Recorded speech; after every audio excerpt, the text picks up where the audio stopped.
Ada satu orang ahli ibadah dengan cinta yang begitu besar kepada Rasulullah sallallahu alaihi wasallam. Setiap hari dia salawat. Tatkala beliau sedang ziarah ke makam Nabi, beliau sedang membaca maulid. Ada salah satu orang di belakangnya mendengar, begitu selesai diajak makan di rumahnya. Tuan, saya undang makan di rumah saya, boleh? Boleh. Alhamdulillah, dibawalah sampai ke rumah. Begitu sampai di rumah, ternyata bukan dikasih makan, tangan diikat, lidahnya dipotong. Kenapa? Saking bencinya karena orang tersebut terlalu menyanjung dan mengagungkan Nabi Muhammad SAW.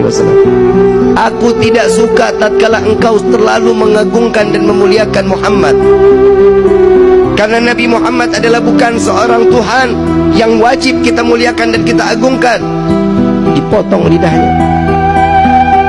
Saat itu juga dilepas orang tersebut, lidahnya digenggam, mulut penuh sama darah, lidah digenggam, dibawa sampai ke depan makam Rasul sallallahu alaihi wasallam. Di dalam hati beliau mengatakan, ya Rasulullah, maafkan saya, bukan saya enggak mau salawat lagi kepadamu, tapi lidah saya saat ini sudah ada di tangan saya tidak lagi dapat menyanjung dan memuliakanmu dengan lidah yang sempurna. Saking sakitnya, darah yang begitu banyak, beliau pingsan.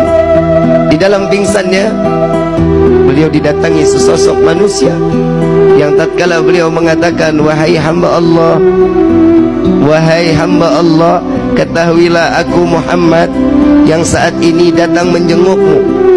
Biarkan lidah itu terputus, sekalipun jika engkau tetap mencintaiku, maka Allah akan berdekatan, Allah akan mengizinkan aku dekat denganmu, kata Nabi SAW.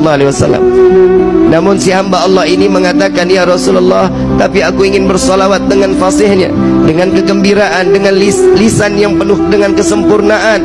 Maka lidah tersebut diambil oleh Rasul SAW, dimasukkan ke dalam mulut. Di dalam mimpinya, tatkala terbangun dari tidurnya, lidahnya udah nyambung lagi.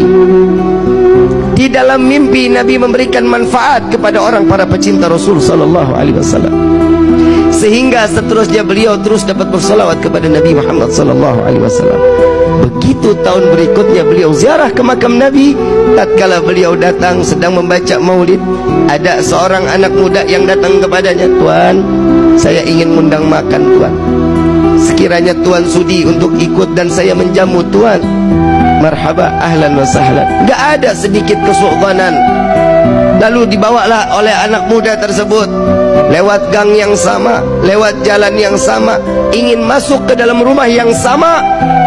Lalu beliau mengatakan, wahai Tuan, saya pernah masuk ke dalam ini. Dahulu lidah saya dipotong oleh pemilik rumah ini. Apakah engkau juga ingin memotong lidahku, kata orang tersebut. Tidak, wahai hamba Allah, aku mengajakmu untuk mencicipi dari rezeki yang apa ada di saat ini. Beliau masuk ke dalam rumah. Tatkala makanan sudah disediakan, makannya sudah selesai, dikeluarkan kandang yang begitu besar. Hadirin, kandang begitu besar, begitu dilihat di dalam ada monyet yang gedenya luar biasa. Lalu ditanya, ini apa ini? Tuan, ingat dahulu engkau bilang engkau pernah dipotong lisanmu, engkau pernah dipotong lidahmu oleh ayahku.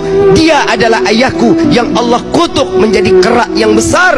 Maka wahai Tuan, maafkan ayahku, biarkan dia kembali dalam keadaan wujud yang sempurna. Maka hamba Allah ini mengangkat kedua belah tangan, ya Allah, aku maafkan orang tersebut yang telah membenciku dan membenci Nabi Muhammad SAW. Maka Allah rubah beliau dalam keadaan sempurna manusia tersebut, maka mati dalam keadaan membenci Rasulullah SAW. Na'udzubillahi min